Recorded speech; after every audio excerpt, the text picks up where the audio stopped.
ጤና ይስጥልን የሁለገብ ሀሳቦች ቤተሰቦች እንደምን አላችሁ? ይህ በሀገራዊ ጉዳዮች ላይ የሚያጠነጥነውና በሁለገብ ሀሳቦች የተሰናዳው ልዩ ትንተናዊ የዜና ዘገባ ነው።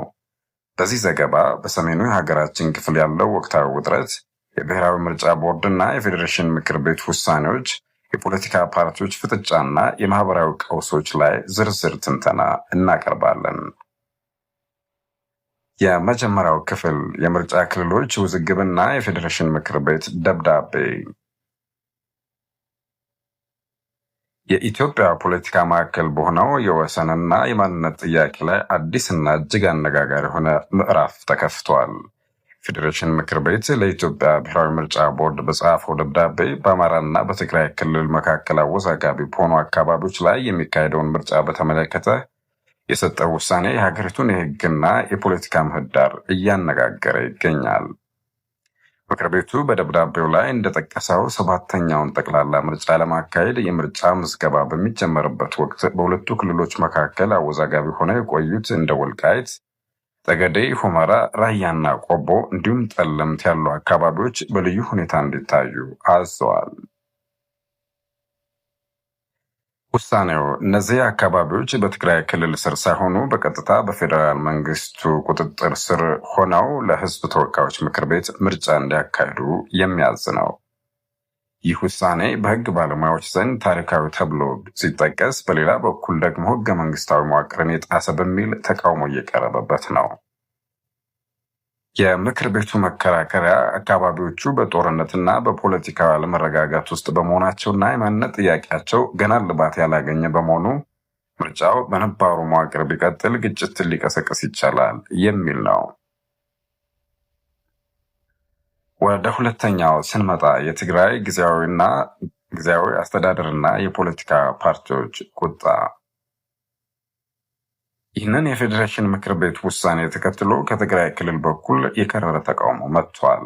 የትግራይ ጊዜያዊ አስተዳደር ፕሬዝዳንት አቶ ጌታቸው ረዳና ድርጅታቸው ውሳኔውን የስልጣን አላግባብ መገልገያ ሲሉ ገልጸውታል። እንደ ጊዜያዊ አስተዳደሩ መግለጫ የፌዴሬሽን ምክር ቤት የክልሎችን የውስጥ አስተዳደር ወሰን የመቀየር ወይም ምርጫን ከክልል ቁጥጥር ውጭ የማድረግ ህገ መንግስታዊ ስልጣን የለውም። ይህ ተግባር አስተዳደራዊ ወረራ ነው በማለት ውሳኔው በህግ ፊት ዋጋ የሌለው መሆኑን አስታውቀዋል። በተጨማሪም የዲሞክራሲያዊ ስምረት ትግራይና አረና ትግራይ ለዲሞክራሲና ለሉዓላዊነት ፓርቲ ውሳኔውን አጥብቀው ተቃውመዋል። አረና ትግራይ በሰጠው መግለጫ ይህ ውሳኔ በፕሪቶሪያዊ ሰላም ስምምነት የተገኘውን አንጻራዊ ሰላም አደጋ ላይ የሚጥልና አዲስ የጦርነት ቀስቃሽ እንደሆነ ገልጸዋል። ፓርቲዎቹ እንደሚሉት የትግራይ ህዝብ ራሱን በራሱ የማስተዳደር መብቱ በዚህ ውሳኔ ተገፏል። ይህ ፍጥጫ የሚያሳየው በፌዴራል መንግስቱና በክልሉ አስተዳደር መካከል ያለው መተማመን ገና ያልዳበረ መሆኑንና የጦርነቱ ጠባሳ በህግ ትርጓሜዎች ውስጥም ዘልቆ መግባቱን ነው። ወደ ሌላኛው ስንመጣ የአማራ ክልል ምላሽና የወልቃይት ጠገዴ ሁኔታ። በሌላ በኩል በአማራ ክልልና አካባቢው ያሉ ፖለቲከኞችና የህዝብ ተወካዮች ውሳኔውን በተለያየ መንገድ እያዩት ነው። ለብዙ ዓመታት በኃይል ተነጠቅን የሚሉትን የወልቃይትና ራያ አካባቢዎች የፌዴራል መንግስቱ በቀጥታ መያዙ እንደ አንድ የፍትህ ጅምር የሚመለከቱ አሉ። ይሁን እንጂ በዚህ ወገንም ቢሆን ስጋቶች የሉም ማለት አይደለም።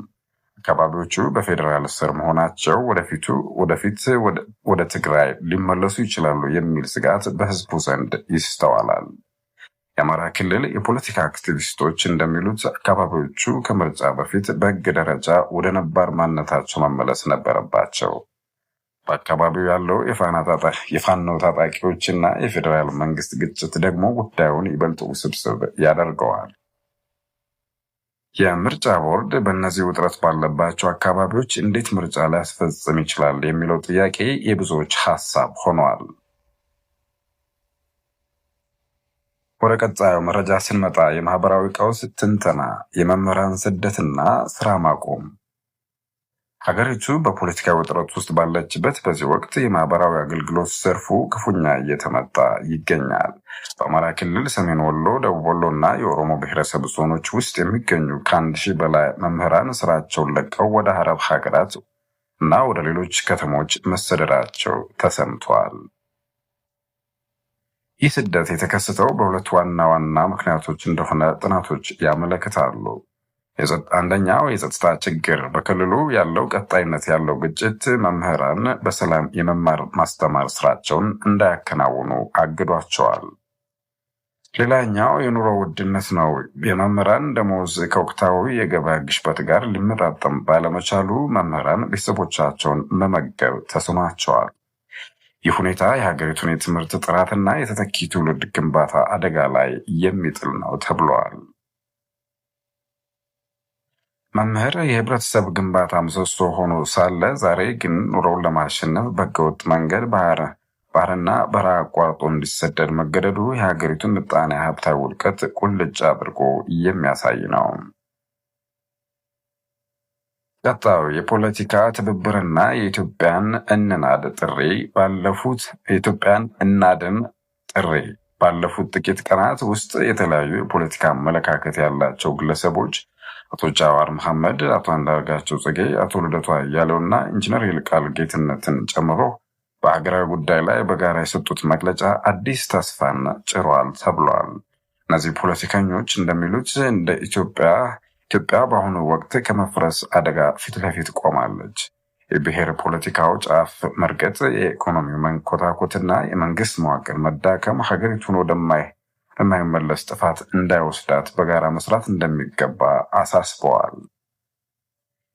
የዚህ ትብብር ዋና ዓላማ ብሔራዊ ውይይት እንዲጀመር ግፊት ማድረግ፣ በጦርነት ውስጥ ያሉ ወገኖች ወደ ሰላም ጠረጴዛ እንዲመጡ መጠየቅና መንግስት በኃይል ከመገፋፋት ይልቅ በፖለቲካዊ መፍትሄዎች ላይ እንዲያተኩር ማድረግ ነው። የዓለም አቀፍ ተጽዕኖና ንጽጽራዊ ትንተና በሀገራችን ያለውን ሁኔታ ከዓለም አቀፍ ፖለቲካ ጋር ስናነጻጽረው ውጥረቶቹ ከሀገር ውስጥ አልፈው የውጭ ኃይሎችን እጅ እንደሚስቡ መረዳት ይቻላል። ለምሳሌ በዶናልድ ትራምፕ እና በኢራን መካከል ያለው የኒውክሌር ስምምነት ውዝግብ በዲፕሎማሲያዊ መንገድ ሳይፈታ በመቆየቱ በሁለቱ ሀገራት መካከል ከፍተኛ ወታደራዊ ውጥረት ፈጥሮ መቆየቱ ይታወሳል። ይህም የሚያሳየው ማንኛውም ፖለቲካዊ ችግር በውይይትና በህጋዊ ማዕቀፍ ካልተፈታ ወደ ወታደራዊ ግጭት ማምራቱ የማይቀር መሆኑን ነው። ኢትዮጵያም ከጎረቤት ሀገራት ጋር ያላት የባህር በር ጥያቄና የውስጥ አለመረጋጋት ከዓለም አቀፍ ጂኦፖለቲካዊ ፍላጎቶች ጋር ተሳስሮ ሀገሪቱን የአውድማ ማዕከል ሊያደርጋት ይችላል የሚል ስጋት አለ። ማጠቃለያና የቀጣይ አቅጣጫዎች በአጠቃላይ የፌዴሬሽን ምክር ቤት ውሳኔ በሀገሪቱ የፖለቲካ ምህዳር ላይ አዲስ የመከራከሪያ ነጥብ ፈጥሯል። ወልቃይትና ራያን የመሳሰሉ አካባቢዎችን በፌዴራል ስር ማድረጉ ለጊዜው ግጭትን ሊያደርግ ቢችልም ዘላቂ መፍትሄው ግን በህዝባዊ ውይይትና በህገ መንግስታዊ ማሻሻያዎች ላይ የተመሰረተ መሆን ይኖርበታል። ኢትዮጵያ አሁን ካለችበት ማህበራዊና ፖለቲካዊ ቀውስ ለመውጣት የሚከተሉትን እርምጃዎች መውሰድ ይኖርባታል። ታማኝነት ያለው ብሔራዊ ውይይት፣ ሁሉም የታጠቁና ያልታጠቁ የፖለቲካ ኃይሎችን ያሳተፈ። ሌላው ውይይት መጀመር፣ የኢኮኖሚ ማረጋጋያ እርምጃዎች፣ በተለይም በመንግስት ሰራተኞችና በመምህራን ላይ እየደረሰ ያለውን የኑሮ ጫና ለመቀነስ የታለመ ፖሊሲ መንደፍ። ሌላኛው ገለልተኛ ተቋማትን መገንባት፣ እንደ ምርጫ ቦርድና የፍትህ ተቋማት ያሉ አካላት ከፖለቲካ ተጽዕኖ ነፃ ሆነው እንዲሰሩ እድል መስጠት ያስፈልጋል። ሌላኛው የሀገሪቱ ህልውና የተመሰረተው በህዝቦቿ አንድነት ላይ እንጂ በፖለቲካዊ ስራዎችና በኃይል እርምጃዎች አይደለም። መጪው ጊዜ ብሩህ እንዲሆን የሁሉም ወገን አስተዋይነትና ለሀገር ቅድሚያ መስጠት የግድ ይላል። ይህ በሁለገብ ሀሳቦች የተሰናዳው የዜና ትንተና እዚህ ላይ ያበቃል። ሰላም ለሁላችን።